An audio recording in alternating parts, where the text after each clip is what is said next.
Holy. Push the weight and flex. The livest one in the section. Fit the runner, boy, you nigga, no question. You will run a motherfucker high stepping. Hey, you never had a big enough weapon. Motherfucker never learned your lesson. I'm a 88 pack nigga. I'm a 88 pack nigga. I mean, Dave Walker, drink blood, trains out, full moon, motherfucker, change like a hoe. I'm just a nigga from the hood trying to stack a little cheddar for the money. Drew Titan Bronx on deck. Shout out to the mighty LDBC. Wow. We're still in April, y'all. This might be knockout of the year for a couple of reasons.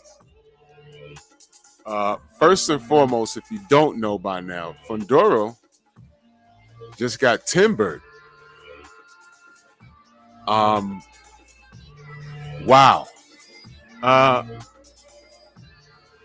I'm glad he's okay. He got up off the floor at the end of the fight. He was all smiles. He gave a detailed interview. He has all his marbles. Let's talk about what I saw. It looked like a basic Fundora fight. He was very patient. He wasn't rushing in. I don't know the odds on this, but he was heavily favored. He was working a jab. One of the things that drove me crazy, it drives me crazy every time I watch this young man fight, is that he's 6'7", and he likes to fight on the inside. No, you do not do that. You do not fight on the inside at that height. But up until tonight, he was very successful. But myself and a lot of people always say, yo, look, man, this is a recipe for disaster. He's doing it. He's getting away with it. But, yo, man, he's 6'7", with those long arms. You know, you need to be dunking the basketball somewhere if you have any kind of ball skills. But, man, that drives me crazy. And tonight, you see why it drives me up a wall to see guys this size not working a jab. Now, here's what was going on in the fight. Here's what I saw. Mendoza stuck to his game plan. He was patient right along with Fundora. He worked the jab. He always moved Fundora's right side, which would be Mendoza's left.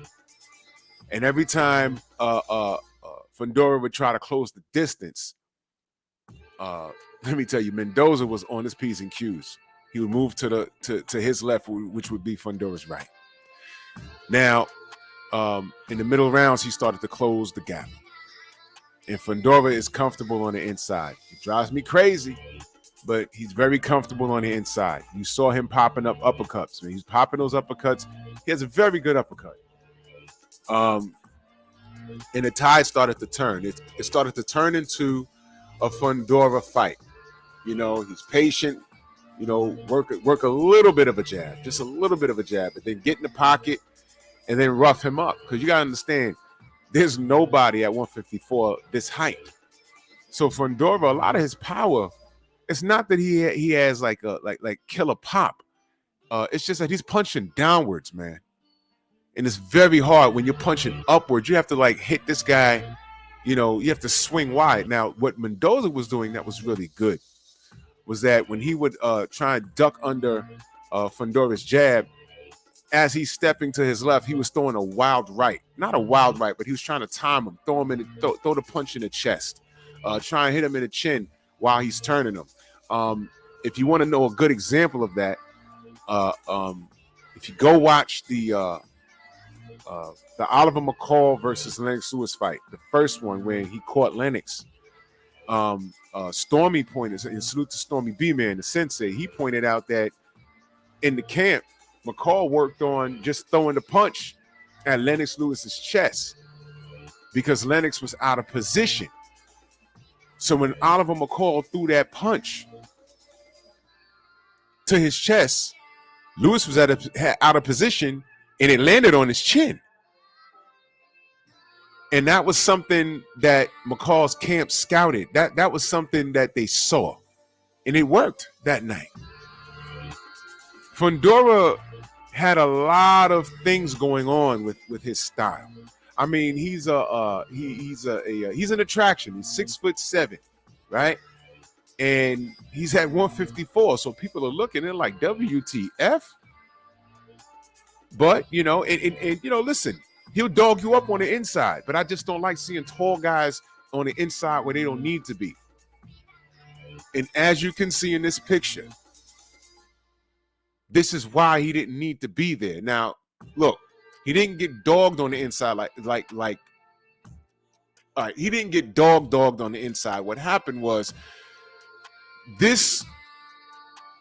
What Mendoza did, it was genius. He got hit with a counter left. Okay, and I believe, because it's still fresh in my mind, this just happened. Mendoza hit him with a left. He just threw it and it buzzed him. It turned his head like an owl. And he bent by the hips. Now, here's my opinion. I know it happened and it happened so fast. He was buzzed. He was hurt. In my opinion, if he had all of his marbles, what he should have did off of that left hand, he should have took a knee if he had all of his marbles. Because what ended up happening was he didn't go down. He stayed up. There's something called a strategic knee to you young fighters. There's no harm in that. If you get buzzed and you have all your marbles, but it's like, before you get hit again, you go down. Just take the knee, man. Take the 8 count, get up, shake it off. Because what happened, what left him like this, in this picture you see, he didn't go down. And at the end of the fight, Mendoza did say, I'm used to one-hitter quitters. I'm used to like a walk-off home run. Boom, and then they go down. But what happened was Fundora didn't go down. From the left hand, boom, he just bent at the hips. Mendoza backed up, and then when he saw he wasn't down, he ran up on him, and he finished him off. And he went tumbling down like a tree, head bounced off the mat. And here's the thing. When you watch the count, he sits up and looks at the ref, and I don't know what it is with these fighters, some of these guys, but it looked like he was smiling. Okay, you got knocked on the floor. It's a little embarrassing. But you know what? He knew not to get up. He was coherent, but he knew not to get up. Because if he'd have got up, it'd have been worse.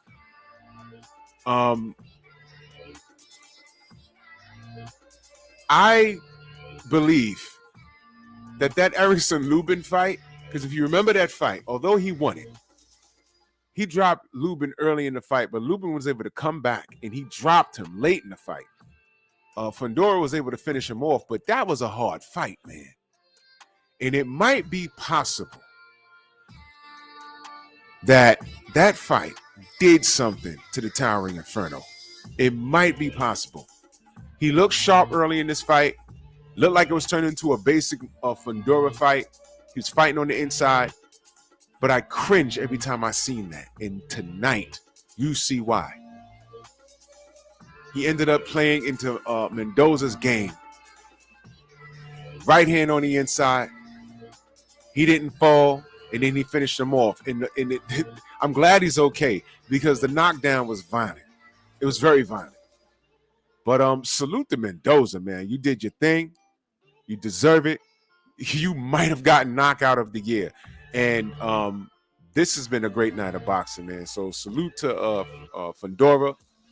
Get back in the gym. Work on your craft. And, salute to Michael Fox, because all 6'4" of him was in Mendoza's camp, giving him some work, from what I understand. So Mendoza was well prepared. So I don't know if there's a rematch clause, but going into the rematch, Mendoza, he's on cloud 9 right now. He's on cloud 9 right now. So he's going in there with full steam of confidence, and I'd like to see it again, man. And just like that, we might be on the cusp of a trilogy. Y'all let me know what y'all think. Bronx on deck.